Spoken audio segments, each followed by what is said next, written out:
Ahora sí, buenas tardes entonces nuevamente. Qué gusto que nos podamos volver a encontrar este día lunes en este encuentro virtual enfocado en lo que es esta prueba de transición universitaria, más conocida o antes conocida como PSU. Vamos a ver rápidamente la parte del temario en la que estamos. Ya, bueno, aquí como comentábamos hace unos instantes, hoy día se incorporó Giovanna. Vamos a comentar un poquito lo que hemos estado trabajando hasta el día de hoy y en qué nos vamos a enfocar entonces en estas clases.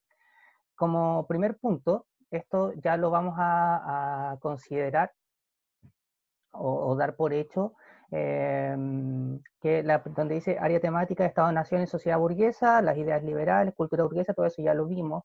Después la idea del progreso indefinido también lo estuvimos trabajando y todo lo que eso significa, todos los contenidos que ya aparecen.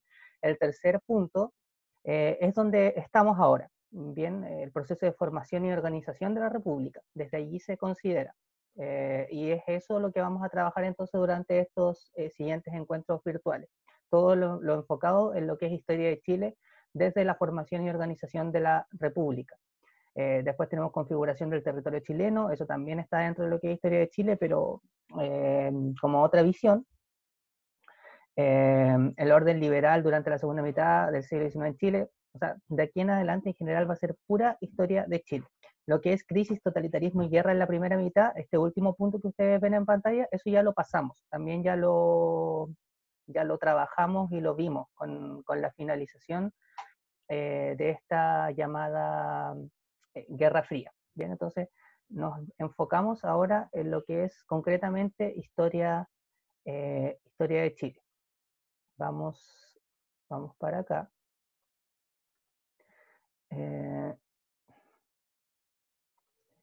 Bien, hoy día vamos a trabajar particularmente cómo se comienza a dar esta formación de la República. ¿Ya? Chile no es una república desde que es conocido como este país, sino más bien tuvieron que pasar varios sucesos, varios hechos, para poder llegar a decir que Chile era una república.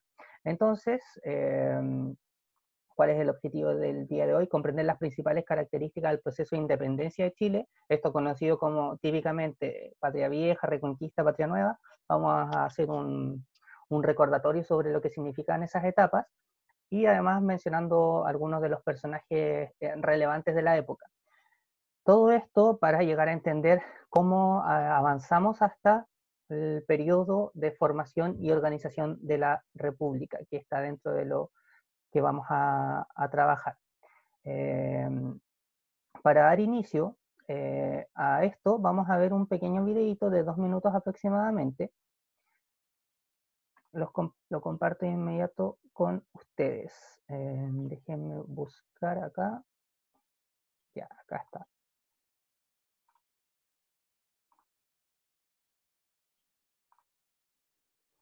Ya, allí entonces está este video, 2 minutos y medio. Sí, viste, sí se ve. Ya, entonces voy a silenciarme, detener mi video y escuchen con atención.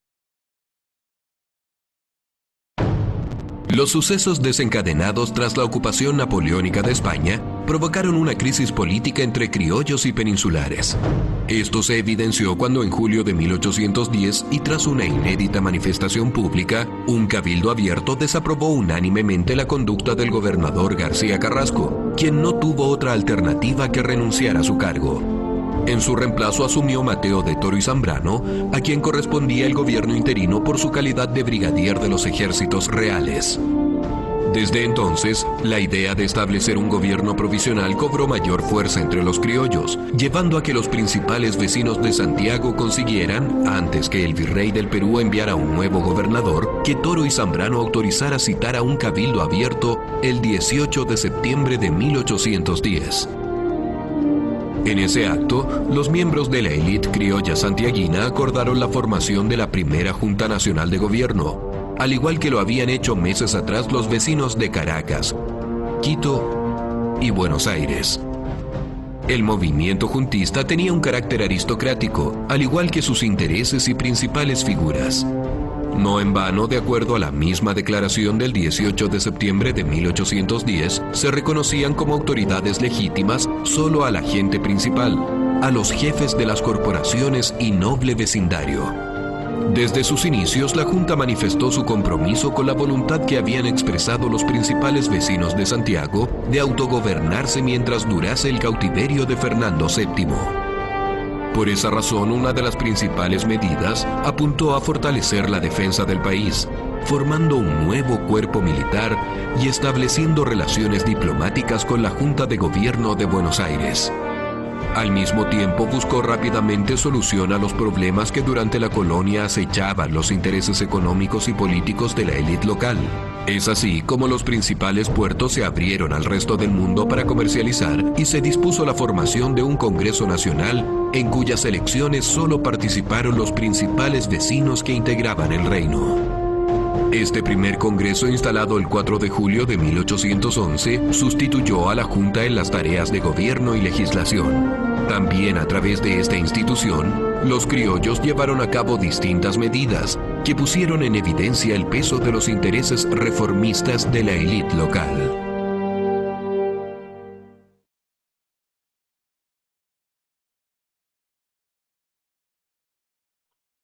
Aquí entonces un pequeño resumen sobre cómo se inicia esta etapa conocida como la independencia de Chile. Volvemos acá a nuestro PPT. Y vamos a dar inicio nomás entonces a nuestro encuentro del día de hoy.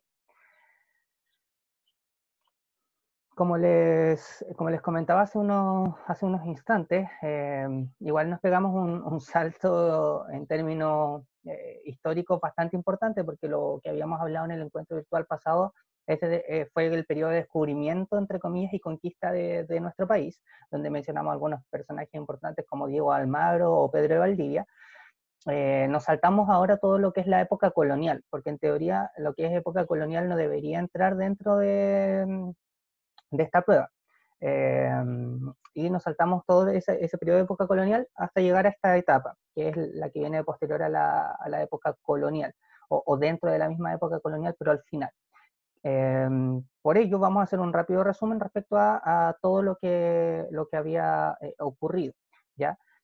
Si hablamos, por ejemplo, de las independencias en general en América, no solo de Chile, vemos que hay distintos casos. Comencemos, por ejemplo, por analizar los factores principales que nos llevaron a una independencia como continente. Por ejemplo, podemos analizar algunos factores externos. ¿Cuáles son los factores externos que son los más relevantes? La Ilustración. Para recordarles un poquito, no sé si se acuerdan, la Ilustración se refería a un proceso que se dio en Europa, siglo XVII, siglo XVIII, donde aparece una serie de personajes, de personas que tienen ideas bastante interesantes respecto a cómo se administra el poder. Acuérdense que en Europa, en ese instante se vivía el periodo de monarquías absolutas, o sea, reyes que tenían el poder sin ningún cuestionamiento. Entonces la Ilustración viene a cuestionar todo eso. Y eso sirvió como inspiración para una de las causas o de los factores que explican el proceso de independencia. La Revolución Francesa obviamente es consecuencia también de la Ilustración y sirvió como ejemplo para las independencias del resto del mundo. Ver que un país como Francia se liberaba de una monarquía absoluta, obviamente podría ser un ejemplo para el resto de países. La independencia de Estados Unidos, mismo caso, también se toma como un ejemplo, un país que se logra independizar de una monarquía como la británica.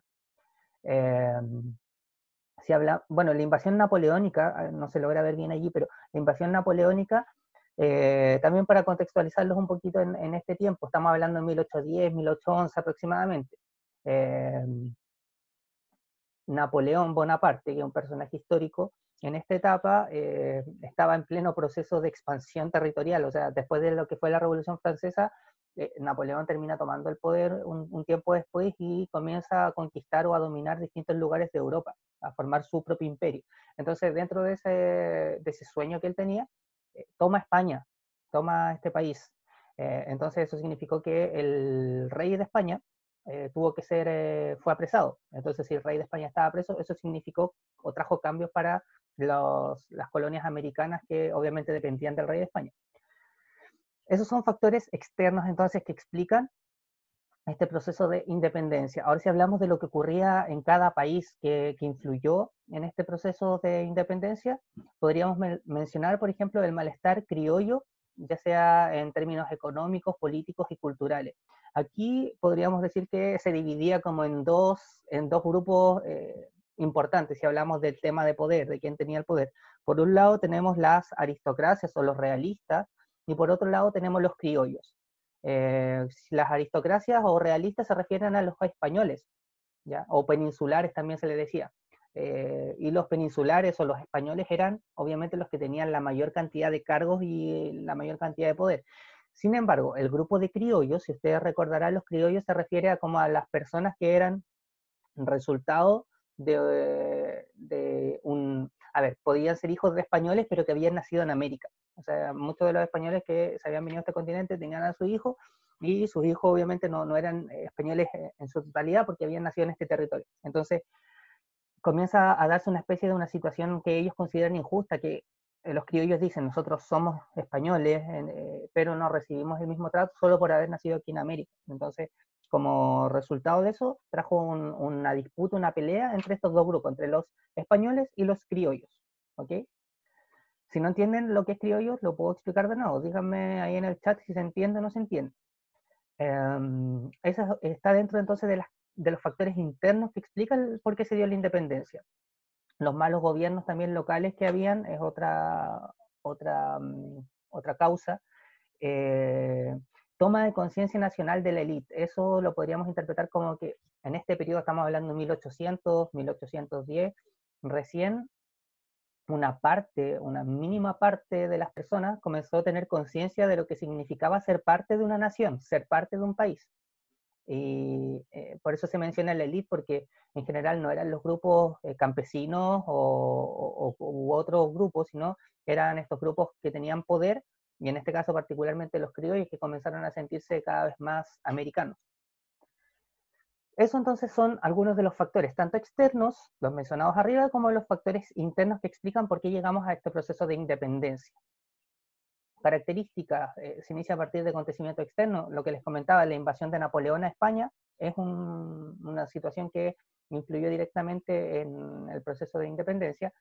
La evolución del sentimiento político criollo, esto de que los criollos cada vez se sentían más parte de este territorio.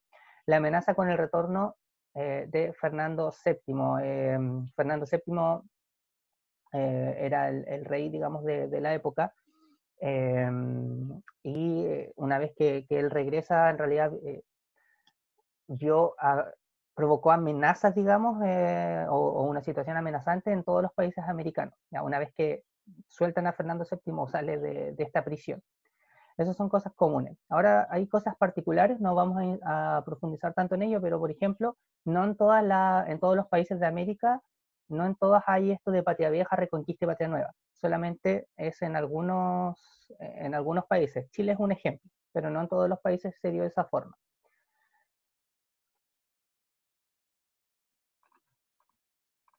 Eso entonces como una especie de resumen sobre todo lo previo y como, claro, lo previo a esta formación de la república. Ya, antes de que Chile sea una república, tuvo que pasar por todo este proceso de independencia. Si hay alguna duda o consulta, ya saben, lo pueden hacer en el chat. Miren, acá hay una pregunta que se asocia a este periodo. Dice: el primer Congreso Nacional de 1811 llevó a cabo una reforma de gran importancia, con la aprobación de la ley que dio paso a la abolición paulatina de la esclavitud en Chile. Esta ley estableció, entre otras disposiciones, que en el país A. se autorizaba el ingreso y permanencia de nuevos esclavos, B. quedaban libres inmediatamente todos los esclavos, C. debían abandonar el territorio los hijos de los esclavos, D. nacerían libres los hijos de madre esclava, E. se prohibía el matrimonio entre esclavos. ¿Cuál creen ustedes que es la respuesta correcta acá? Esta es una pregunta que apareció en su momento en la PSU. Piénsenlo. Está preguntando por la abolición paulatina de la esclavitud, la ley que se creó en 1811, y qué significaba en concreto esa ley. En el chat ya tengo una respuesta, no sé qué dicen los demás. Está Joana y Aníbal, no sé qué creen ustedes.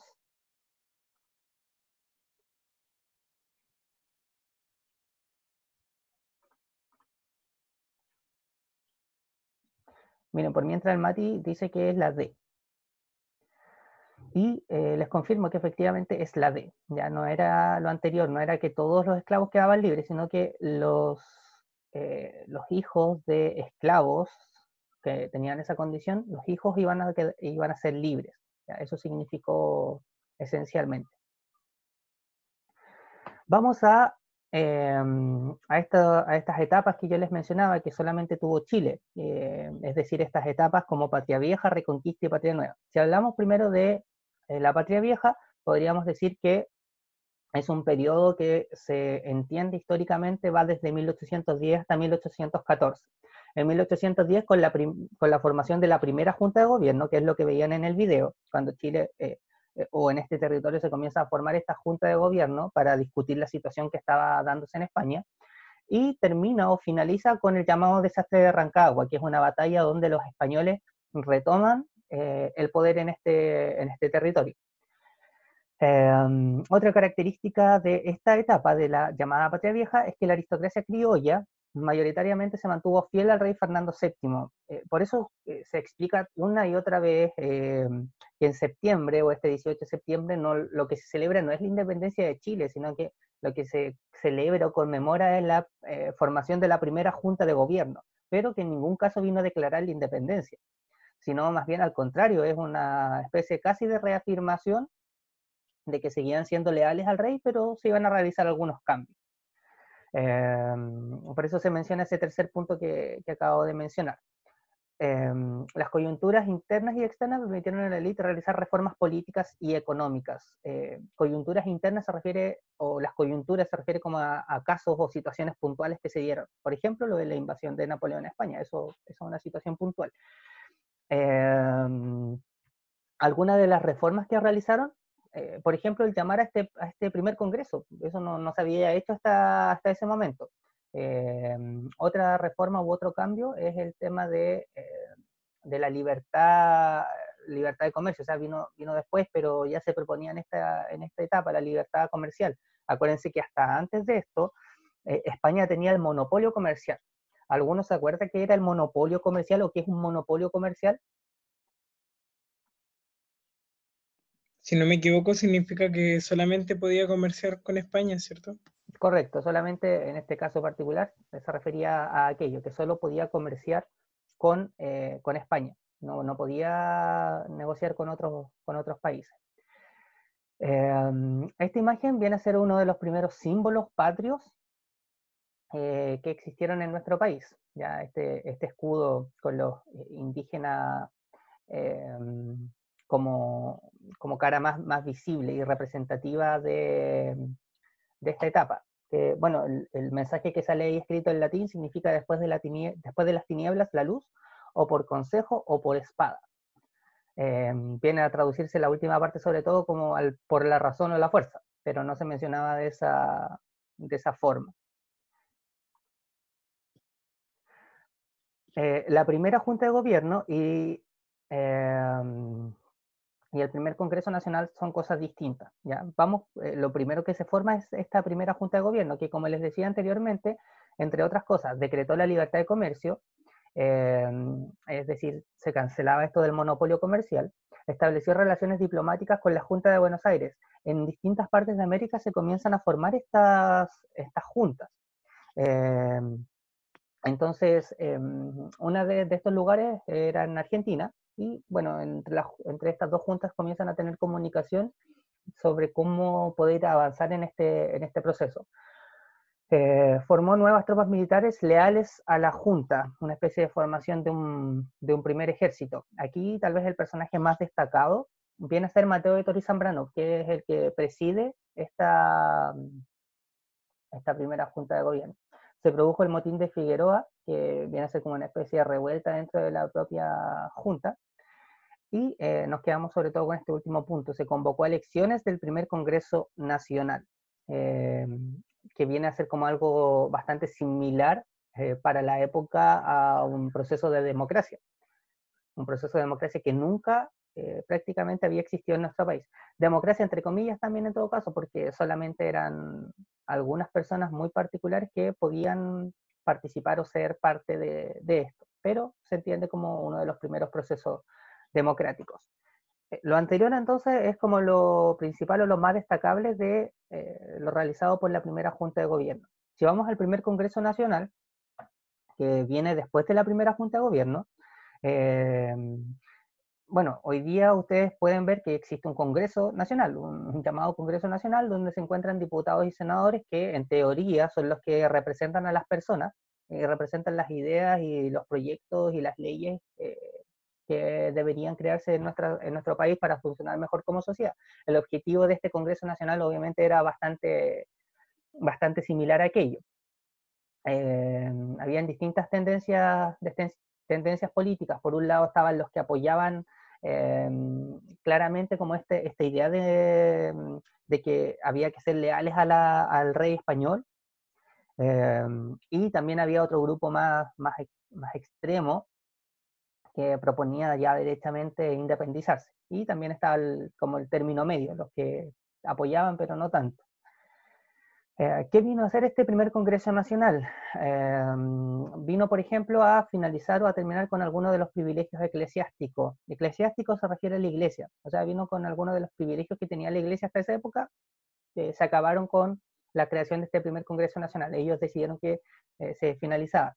Se dictó la Ley de Libertad de Vientre por iniciativa de Manuel de Salas. La Ley de Libertad de Vientre es lo que leíamos al principio en la pregunta. Esta ley es la que vino a decretar la libertad para los hijos de los esclavos, no para los esclavos, no confundirse ahí. También como personajes relevantes, aparte de Manuel de Salas, que fue el creador de esta ley anterior, como personajes muy relevantes están los hermanos Carrera, quienes ellos, como a través de una especie de golpe de Estado, en 1811 ponen fin a este Congreso, y son ellos los que se hacen cargo de esta parte o de este periodo en la historia de nuestro país. Eso es 1811, ya estamos avanzando ahí cronológicamente. Una vez que repito, hablábamos de la formación de la primera Junta de Gobierno. La primera Junta de Gobierno realizó algunas acciones importantes, después de eso dio paso al primer Congreso Nacional. El primer Congreso Nacional, acabamos de comentar qué fue lo principal que hizo, y después del primer Congreso Nacional viene el gobierno de José Miguel Carrera. ¿Qué podríamos destacar del gobierno de José Miguel Carrera? Por ejemplo, la creación de los primeros símbolos patrios, entre ellos el escudo y la bandera. También, como otro hecho relevante, sería la publicación del primer diario o periódico nacional, conocido como la Aurora de Chile, donde el creador, o más que el creador, el director de este periódico es un personaje también importante para nuestra historia, conocido como Camilo Enríquez. Él era un sacerdote jesuita. ¿Por qué es importante la creación de un diario o de un periódico? Porque en este diario se divulgaba o se promovía el ideario político de los patriotas. Los patriotas eran los que buscaban la independencia de España. Entonces en este diario se utilizó para promover esto. Claramente esto tenía impacto en una parte solamente de la población, que era la parte de la población que sabía leer y que tenía acceso a él. Pero, sin embargo, eso igual es importante porque finalmente muchos de los campesinos o de los grupos, digamos, que estaban en una pirámide social más abajo, finalmente tenían que actuar de acuerdo a lo que decían sus patrones de la época. Se dicta el primer reglamento constitucional, que no es una constitución como tal, pero se acerca, es como un principio de constitución, por algo se denomina, se llama reglamento constitucional, donde se establecen algunas cosas importantes. Con la llegada de nuevas tropas realistas, los realistas recuerden que son los españoles o los defensores de los españoles, al mando de Antonio Pareja se instala una nueva junta de gobierno. ¿Ya? De esa forma se viene a dar fin prácticamente al periodo de Patria Vieja.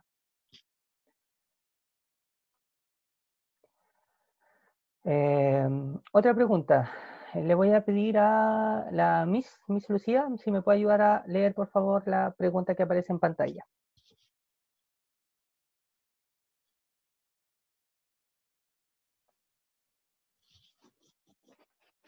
¿No? ¿No está la Miss, parece? Ya, le voy a pedir entonces a Aníbal. ¿La leo nomás? Sí, por favor. En la mayoría de las colonias americanas, a inicios del siglo XIX, ¿sí?, el papel que desempeñaron aristocracias, las aristocracias criollas fue fundamental para lograr la independencia. En este contexto, ¿qué papel tuvo este grupo social en el proceso que culminó con la emancipación de Chile? 1. Dirigió militarmente a las fuerzas patriotas. 2. Lideró los cambios políticos. Y 3. Organizó la primera junta de gobierno. Ya, gracias Aníbal. Entonces allí piensen un poquito cuál podría ser la respuesta a esta pregunta. Le está preguntando, de hecho la pregunta concretamente es ¿qué papel tuvo este grupo social en el proceso que culminó con la emancipación de Chile? Y habla de los criollos. ¿Cuál respuesta o cuál alternativa creen ustedes que es la correcta?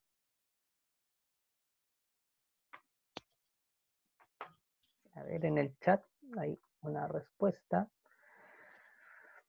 La Giovanna dice que podría ser la A, no está segura. Dice, no sé. ¿Qué piensan los demás? Matías, Aníbal, ¿cuál creen ustedes que podría ser la respuesta correcta?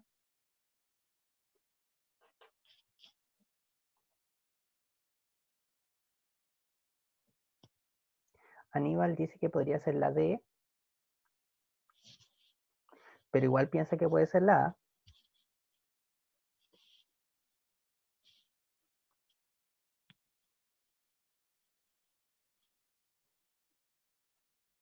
Y faltaría la respuesta del Mati. Pero Mati parece que había salido. Ya, chiquillos, miren, de acuerdo a los datos, y a lo mismo que estábamos comentando, el grupo de los criollos fue uno de los grupos más importantes, y fue importante porque básicamente cumplió o estuvo en estos tres aspectos. Es decir, los que dirigían militarmente a los patriotas eran parte de los criollos. Era una parte de los criollos, entonces sí podría considerarse que es la 1. La 2 dice lideró los cambios políticos. Sí, también los criollos eran los que querían cambios políticos porque acuérdense que hasta ese momento uno de los reclamos centrales por parte de los criollos eran que no tenían acceso a cargos políticos. Entonces también lideraron cambios en este sentido. Y organizó la primera junta de gobierno. La primera junta de gobierno no fue formada por otro grupo social, sino que fue formada en esencia por los criollos. Entonces la respuesta correcta para esta pregunta sería la letra E. ¿Ya?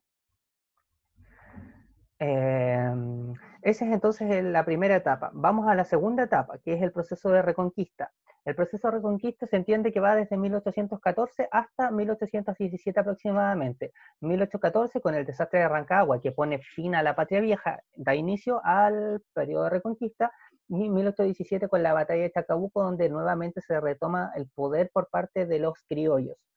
Las tropas españolas derrotan a Napoleón, esto ocurría obviamente en Europa, y Fernando VII, que era el rey de España, recupera el trono. Por eso es que se inicia el proceso de reconquista en nuestro país, porque obviamente el rey al volver a su lugar, a su cargo, buscó que las colonias que habían querido independizarse vuelvan a pertenecer a este país. Por eso se llama reconquista. Se había conquistado una vez, ahora vamos a reconquistar. En este proceso, en este periodo, se realizan distintas acciones que obviamente estaban destinadas a castigar a todos los grupos que habían participado de este periodo como de patria vieja, de formación de sus propios países. Son muchos los tipos de castigos. O sea, muchos de los personajes de la época fueron desterrados, por ejemplo, de Chile, los mandaron a distintas islas a morir como castigo. También, por ejemplo, a los criollos de la época que habían participado en esta primera etapa, se les quita todas sus propiedades. Fue otra forma de castigarlos. se reforzaron las campañas militares para terminar con los movimientos emancipadores. Movimientos emancipadores se refiere a los que buscaban la independencia o batallas o situaciones que buscaban la independencia. Se busca finalizar obviamente en este periodo de reconquista. Todo lo que se había creado anteriormente, bueno, anteriormente en esta primera etapa se había creado, ya dijimos, el primer Congreso Nacional, se había decretado la libertad de comercio, se había creado el escudo, la bandera, todo eso se elimina con el proceso de reconquista. Y por el contrario se vienen a restaurar las instituciones coloniales, las instituciones que habían estado previamente y que habían sido instauradas por los españoles. Eso es lo que se vuelve a tomar en este periodo. Se realizaron persecución a los patriotas y confiscaron sus bienes, que es lo que les estaba comentando recién. Hay dos personajes destacados en esta etapa, que llamada Reconquista, serían los gobernadores Mariano Osorio y Casimiro Marcó del Pont. Estos son los dos personajes más destacados de la época, en este contexto de reconquista, son españoles. Se crean estos tribunales para, entre comillas, ajusticiar a los criollos que querían la independencia. O sea, se buscó castigar de todas formas al que había intentado esto.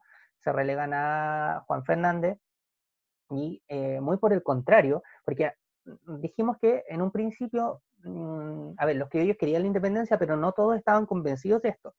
Pero cuando llega el proceso de reconquista, muchos de los criollos que no estaban seguros, al ver el trato que se le estaba dando a los otros criollos, que sí lo habían querido, sirvió como una especie de motivación para decir, no podemos permitir que en nuestro propio territorio nos vengan a tratar de esta forma. Entonces sirvió como un aliento para que los demás criollos también apoyasen este movimiento de independencia o pro a la independencia. Ya conocerán ustedes al personaje que aparece en pantalla, Manuel Rodríguez, uno de los soldados más reconocidos también del periodo. Se conoce por haber dirigido la llamada resistencia interna y servía de nexo o de gancho de comunicación con los patriotas que estaban instalados en Argentina, principalmente en Mendoza. Cuando dijimos delante que la Junta, tanto de la Junta de Gobierno que se había formado acá en Chile con la que se había formado en Argentina, habían tenido comunicación, eso fue como el primer nexo y sirvió para conectar lo que estaba pasando en estos dos territorios. Entonces vemos que un tiempo después, tanto patriotas chilenos como los patriotas argentinos, acuérdense que Argentina también estaba en una situación muy similar a la de Chile, formaron el llamado Ejército Libertador de los Andes. Yo creo que ustedes cuando eran más chiquititos lo tienen que haber escuchado alguna vez porque como típicamente se habla de esto. El Ejército Libertador de los Andes fue un ejército entonces formado entre chilenos y argentinos para derrotar a los españoles. Y cuando se da esto, en 1818, la llamada Batalla de Chacabuco, lo que viene a significar el regreso y la derrota casi final de los españoles. Esa es entonces, o son algunas de las características más relevantes de este periodo llamado Reconquista. Y pasamos al tercer y último periodo, que es el periodo de Patria Nueva. Miren, respecto a la Patria Nueva, va desde 1817 hasta 1823. Y aquí, ojo, porque en 1823 es cuando comenzamos a hablar del periodo de organización, formación y organización de la República, en 1823. Entonces, por eso es que estamos hablando de esto, para poder entender con más claridad todo lo que va a pasar en 1823 en adelante. En 1817 con la batalla de Chacabuco, donde se derrotan a los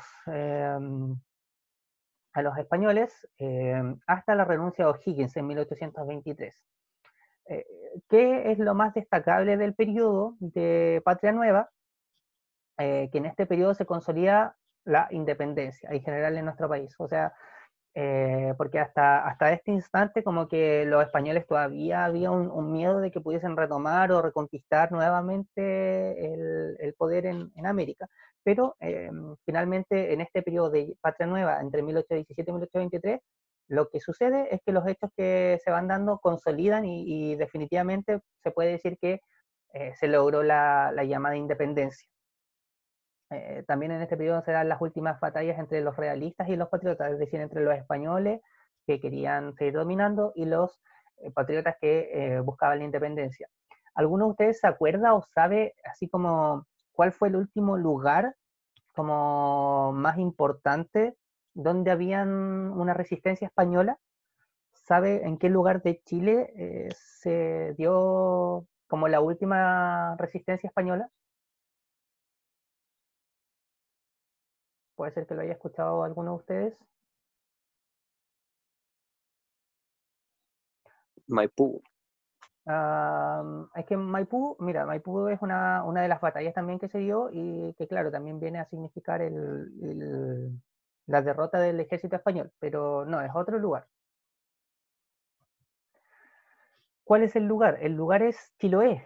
La isla de Chiloé fue como se llama el último bastión español. En ese territorio, acá en Chiloé, es donde todavía, una vez que ya se había dado esto de la independencia, entre comillas, en Chiloé todavía queda un grupo importante y numeroso de españoles, que son derrotados después cuando llega Ramón Freire. Pero en esta época todavía en Chiloé seguía existiendo un grupo de españoles que no se daban por vencidos.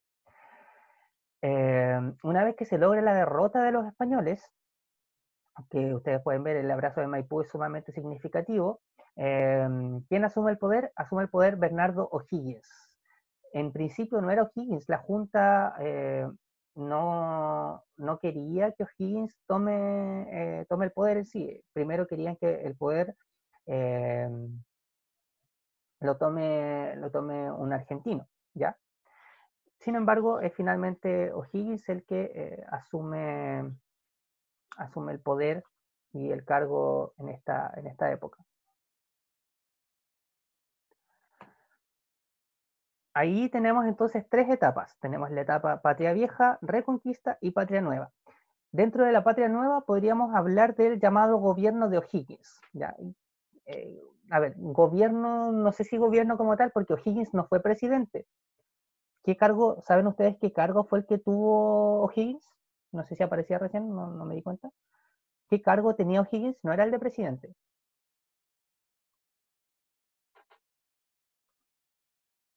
¿Alguno lo sabe? Anótenlo por ahí. O'Higgins tenía... ¿Diputado? No. O'Higgins tenía el cargo de director supremo. Ese era su título o su cargo, por eso no era presidente. Ya, o sea, es una pregunta como típica de cultura en general, pero el primer presidente de Chile no fue O'Higgins, porque él no tuvo ese cargo, tuvo el cargo de director supremo. Con O'Higgins, dentro de las cosas importantes que podríamos mencionar, está la... Mister, Dime, Giovanna. ¿y qué hace un... ¿Cómo dijo que era? Director supremo. Sí, ¿qué hace? Mira, en esencia tiene o tuvo características similares a la de un presidente, pero ¿cuál es la principal diferencia? Es que el director supremo no era electo por las personas como si es electo un presidente, pero tiene funciones bastante similares a la de un presidente, pero radica en que no era elegido por la gente. ¿Ya?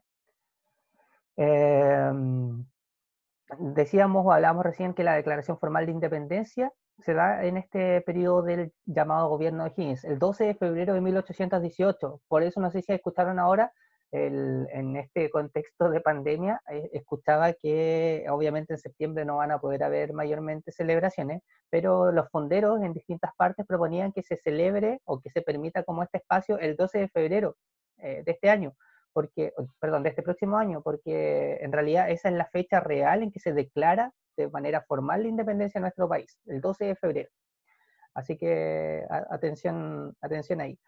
También dentro de los puntos importantes de lo que realizó el gobierno de O'Higgins está el financiamiento de la Escuadra Libertadora del Perú. ¿Qué era esto de la Escuadra Libertadora del Perú?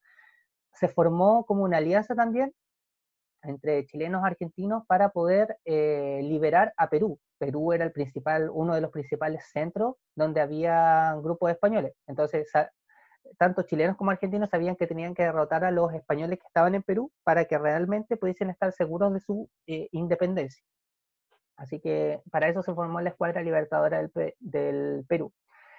Se crean los primeros ministerios, que no habían existido hasta la época, y también se crea una especie de documentos constitucionales, que no eran constitución como tal, pero se asimilan bastante. Dictación de las constituciones o documentos constitucionales en 1818 y 1822, donde se establecían como las principales leyes o cómo se iba a regir la sociedad chilena.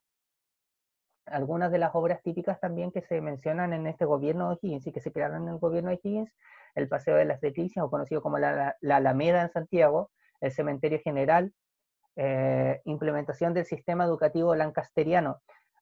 ¿Alguno sabe lo que es el sistema lancasteriano? ¿Sistema educativo lancasteriano? ¿Alguno ha escuchado alguna vez eso? O si no, se los explico. La Ivana dice que no lo ha escuchado. Miren, el sistema lancasteriano era un sistema, a ver, lo resumimos de forma bastante general, donde los alumnos que eran más avanzados, entre comillas, que habían logrado mayor aprendizaje o más rápido, le iban enseñando a sus otros compañeros. En eso se basaba este sistema, más que la educación o enseñanza de los maestros en sí. Los alumnos más aventajados tenían que enseñarle a los menos aventajados. Y ese sistema educativo es el que se instala en esta época. Para los pocos colegios o pocos lugares que había de enseñanza. Ya no es como hoy día, donde en todas las partes casi de Chile obviamente hay colegios. Acá eran en muy pocos lugares, pero en los pocos lugares se aplicaba o se debía aplicar este sistema educativo. También la prohibición de las peleas de gallos y corridas de toros, que eran más asociadas a los españoles, pero que se habían aplicado acá en este país, obviamente. Esto ocurre, el gobierno de O'Higgins ocurre entre 1817, finales, hasta 1823.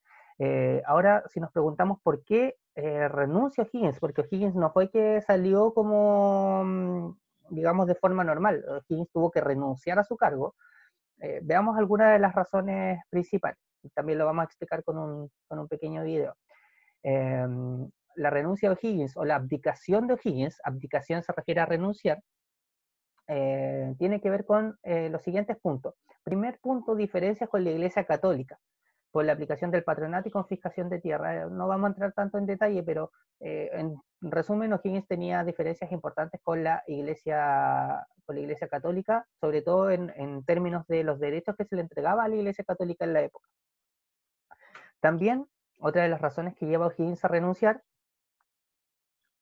es porque tiene diferencias con la aristocracia de la época. La aristocracia era la clase social como de los criollos, pero tenía O'Higgins diferencias con algunos personajes o personas de este grupo social. Por ejemplo, por la prohibición del uso de escudos y títulos de nobleza. En esa época, estamos hablando de 1820, todavía era común que en distintos hogares o familias se tengan estos títulos que se habían entregado en general, por ejemplo, por los españoles. O'Higgins viene a terminar, cuando él llega, termina con esos títulos porque se entendía que eran parte del pasado. Entonces eso provocó conflicto con una parte de la aristocracia. También se le critica bastante el hecho de que en estas constituciones o primeros documentos constitucionales de 1818 y 1822 se concentra demasiado poder en él mismo. Entonces esa es otra de las críticas que se le hace. Además de que se le acusa de haber sido parte de las muertes de los hermanos Carrera y de Manuel Rodríguez. Vamos a, para finalizar con este último punto, voy a compartir pantalla nuevamente y vamos a ir a un video que también son 2 minutos y medio, aproximadamente 3 minutos, donde se habla sobre esta época. ¿Ya? Aquí ya encontré el video y ahora lo voy a compartir con ustedes. Sería acá. Ya, al igual entonces que lo anterior, voy a silenciarme y escuchamos con atención. Que esta materia fue objeto de acalorados debates. Aunque siempre se ha creído que el Estado chileno se organizó rápidamente, lo cierto es que esta materia fue objeto de acalorados debates durante la década de 1820. Estas discrepancias se originaron desde muy temprano y afectaron al primer gobierno republicano chileno, el de Bernardo O'Higgins, entre 1818 y 1823. A O'Higgins y a sus colaboradores les correspondió la tarea de organizar el Estado y la administración pública. En esta labor, el gobierno enfrentó conflictos con la élite, especialmente en lo concerniente al derecho de cada provincia para tomar sus decisiones a través de sus cabildos. Esto provocaría una tensión entre el gobierno central y las élites de Concepción, Coquimbo y Santiago, que terminaría con la abdicación del director supremo en 1823. Las causas de los conflictos fueron: en la designación de cargos públicos, los integrantes de los cabildos reclamaron la negación del derecho a elegir alcaldes, regidores, intendentes y gobernadores provinciales en circunstancias que la Constitución de 1818, promulgada por el propio gobierno, lo mandaba. El desconocimiento del poder político de los cabildos. Durante su administración, O'Higgins buscó reducir los ayuntamientos a simples ejecutores de las decisiones del Estado central, desconociendo las prácticas a las que tradicionalmente la aristocracia hispano-criolla estaba acostumbrada desde la colonia. Abolición de títulos y símbolos nobiliarios. Se prohibió a las familias aristocráticas el uso de símbolos que recordasen las jerarquías del pasado colonial. Creación de una nueva distinción, la Legión del Mérito, dirigida a militares destacados, lo que acentuó la molestia de la élite despojada de títulos nobiliarios. Los empréstitos onerosos y origen de la deuda externa. Los gastos de la expedición libertadora del Perú fueron suplidos con préstamos ingleses, lo que se tradujo en un aumento de impuestos. Inestabilidad política y económica provocada por una guerra interminable. La mantención de la guerra en el centro-sur generó dificultades económicas al naciente Estado, que se encontraba prácticamente quebrado. Rechazo a medidas anticlericales. Las medidas tomadas contra eclesiásticos, el uso de algunos conventos como cuarteles y la creación de cementerios para no católicos despertó el rechazo en la inmensa mayoría católica del país. Su pertenencia a la logia lautarina. Las reuniones secretas de esta asociación provocaban desconfianza al interior de las élites dirigentes. Al mismo tiempo, el apego de O'Higgins a las ideas ilustradas lo llevó a adoptar medidas destinadas a civilizar al pueblo bárbaro. Se propuso educar al mundo popular y controlar sus prácticas cotidianas a fin de que este sector social abandonara aquellas costumbres o vicios considerados poco civilizados.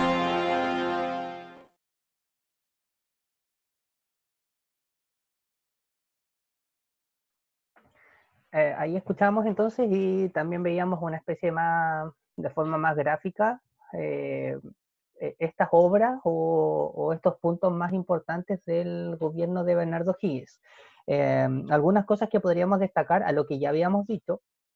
A ver, O'Higgins es uno de las primeras personas que podríamos decir comienza a organizar el Estado de Chile. Creo que eso es importante. No es el primero en sí, pero sí es uno de los que tiene un liderazgo más importante. No lo logra en todo caso. Por eso después los historiadores hablan de que después de eso viene el periodo de organización de la República. Otro punto importante que no habíamos resaltado anteriormente, sobre todo en el gobierno de O'Higgins, es el hecho de que O'Higgins asume esto de una especie de deuda externa que se tiene, una deuda que se tiene con Inglaterra. Ahora, ¿por qué se tuvo esa deuda? ¿Por qué Chile, como Estado, comienza a endeudarse para financiar la escuadra libertadora del Perú? Hablábamos delante de la escuadra libertadora del Perú y dijimos que esa escuadra o ese grupo militar tenía como fin el liberar a Perú de los españoles. Eso significaba dinero para la época, para financiar toda la expedición. Entonces, O'Higgins se endeudó en definitiva a nuestro país para esto. Entonces, eso significó que la población que pagaba impuestos después tuvo que pagar más impuestos para ir supliendo esta deuda. De hecho, después ese mismo punto de esta deuda vino a significar una guerra contra Perú y Bolivia, que no es la guerra del Pacífico, pero que más bien es la llamada guerra contra la Confederación Perú-Boliviana, pero eso lo vamos a ver un poquito más adelante. Pero este punto entonces también es bastante relevante, bastante importante. son varias cosas, chicos.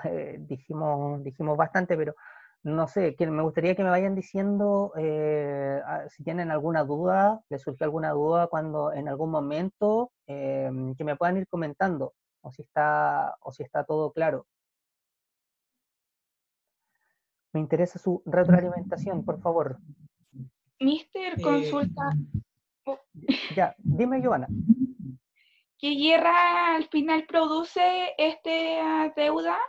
Ya, mira, esta deuda, unos años después, trajo la llamada Guerra contra la Confederación Perú-Boliviana. En todo caso lo vamos a ver porque esa es como la temática que viene ahora, después, pero para que vean que este hecho fue significativo, esta de la deuda que adquirió Higgins con Inglaterra para financiar esta escuadra, significó que después se vino a una guerra contra la Confederación Perú-Boliviana. Matías parece que también quería preguntar algo. Sí, profe, ¿qué era eso de la logía del poder? O sea, sé que se le acusaba, donde lo que vimos del asesinato de los hermanos Carrera y de Manuel Rodríguez, si no me equivoco, Sí, sí. y ahí nombraba algo de las juntas con la logía del poder en el video. A ver, es que en esta época O'Higgins pertenecía a esta llamada Logia Lautaro. Entonces, entre el resto de la población, la Logia Lautaro era como un grupo de militares que habían estado de una u otra forma ligados a la independencia y donde se conversaban distintas temáticas y se conversaba sobre cómo se iba a ir avanzando. Entonces, en el resto de la población o el resto de los criollos existía esta desconfianza y se decía que, a ver, por un lado, O'Higgins a través de las constituciones, de la de 1818 y la de 1822, había ampliado su poder y que además el hecho de pertenecer a esta logia Lautaro los terminaba llevando como algo demasiado personal, o sea, se le involucra directamente en el asesinato de estos otros personajes que también habían sido parte de la independencia, entonces se le culpa por haber pertenecido tanto a la logia Lautaro y como por también haber promovido estas constituciones que ensimismaban demasiado el poder en él mismo. No sé si hay alguna otra duda o consulta. ¿Algo más que no se haya entendido? Pregúntenlo ahora nomás. Ah, y último, profe, lo de los cabildos se nombraba, esa fue una reforma que realizó, ¿cierto? Y también eso fue como en parte del descontento que generó la aristocracia, porque por lo que entendí ya no podían elegir a los alcaldes ni...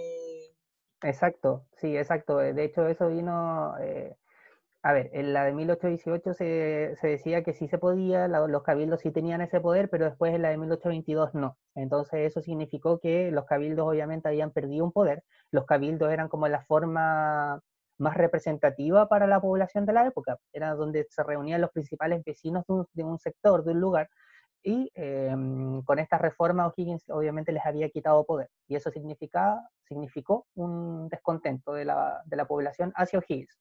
De hecho, O'Higgins finalmente termina renunciando para evitar una guerra civil, porque estaba un grupo que apoyaba a O'Higgins y obviamente el grupo contrario, y finalmente para evitar una guerra civil O'Higgins termina renunciando. ¿Alguna otra duda o consulta? ¿O ahí estaríamos claros? Parece que estamos claros. Ya esta era como la última clase previa a la temática que sí vamos a abordar con más profundidad y que lo vamos a ver desde el siguiente encuentro virtual, que es el periodo de formación y organización de la República. Ya después del gobierno Higgins comenzamos concretamente con eso, que debería ser a lo que más énfasis le coloquemos en estos siguientes encuentros virtuales. ¿Ya? No sé, chiquillos, creo que estamos listos. No sé si alguien quiere decir algo más, agregar algo más, algún comentario, si no para ir finalizando nomás.